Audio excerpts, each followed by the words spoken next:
Hello, friends. Welcome to a session where I keep answering your questions and I solve your problems on love and intimacy. So, today is day 140 of my live session, and I hope you have enjoyed listening to me as much as I have enjoyed talking to you. So, today you are welcome to a session where we are tackling a universal relationship monster, which is criticism. Why not call it critisaurus? We've all faced it. That partner whose comments seem like endless nitpicking.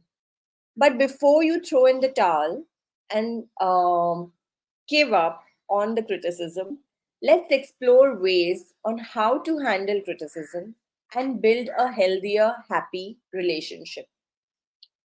Now let's try and understand the why. That why does someone criticize you so much? So think of a girl, maybe Sarah, and she's constantly criticized for her messy desk. Now turns out that her partner thrives on order and he feels anxious in disorganized spaces. So his criticism wasn't meant to attack Sarah but stemmed from his own anxieties. Recognizing the underlying reasons behind criticism can help us to approach it with empathy instead of defensiveness. Take another situation. Imagine Mark, who's frustrated by his partner, who is constantly negative about everything that happens to her. So instead of retaliating, he calmly sits her down and asks her, "Hey, I know you mentioned my cooking earlier, but how can I help us both feel more satisfied?" This opens a dialogue, replacing blame with collaboration. So remember that communication is the key. Express your feelings about the criticism while acknowledging their concerns. Not all criticism is constructive. If negativity becomes a pattern, then set the boundaries. Sarah, after trying open communication, politely tells her husband now that she needs space when she's overwhelmed. So remember that self respect is crucial. So don't tolerate abusive or disrespectful behavior. And say, for example, the couple which I spoke about, Mark and Emily used to constantly be negative, right? So he noticed her negativity stemmed from job stress. So he encouraged her to find healthy outlets like exercising or some creative pursuits. And sometimes addressing the root of negativity can improve communication and reduce criticism.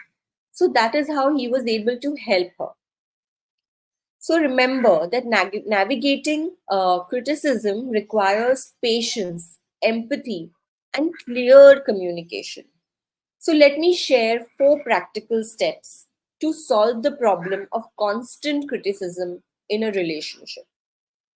The first one is to find the source. So go beyond the surface, the sting of the criticism itself. Gently explore the underlying reasons behind your partner's negativity. Are they stressed, insecure about something, or are they struggling with something personal? Understanding their anxieties can shift the dynamic from defensiveness to empathy. I was yesterday just speaking to a client, and he was constantly criticizing his family members. But the underlying reason was his stress at work. Because of that, he was very restless and he was just trying to make excuses and blame everyone else for his faults.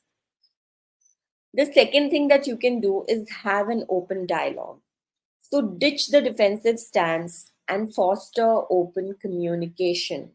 Talking is a solution to most problems. So acknowledge their feedback while clearly expressing how their words impact you.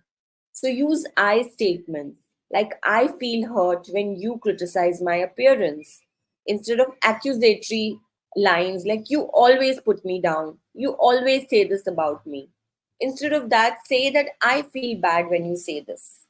So focus on finding solutions together, not pointing fingers. This is what most of us end up doing. Point number three is set your boundaries. Not all criticism is constructive. So, if negativity becomes a pattern and crosses the line into disrespect or abuse, then set clear boundaries.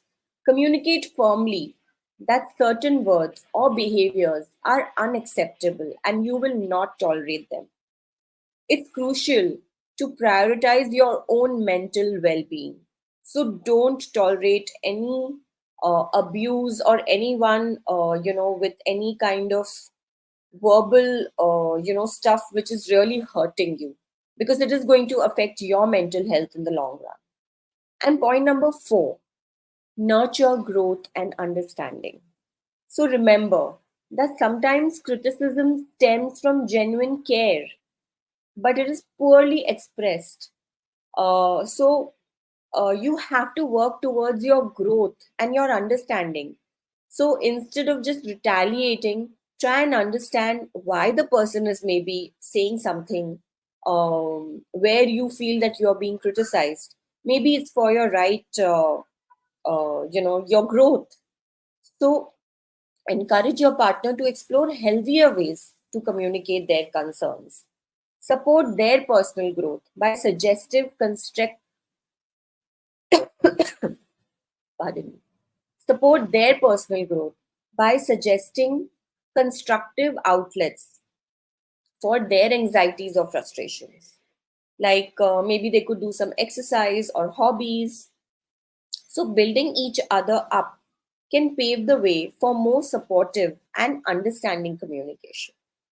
By implementing these steps and by fostering open communication, you can gradually transform your relationship from a battleground of criticism to a haven of understanding and mutual respect. Remember that change takes time and effort, but with patience and with commitment, you can build a healthier and happier dynamic together. So, leave a comment below with your biggest criticism related challenge if you have faced any. Does your partner keep criticizing you, say something negative continuously? Let's build a supportive community where open communication thrives. So keep sharing your thoughts, and I will see you again tomorrow on another live session. Till then, take care and stay blessed.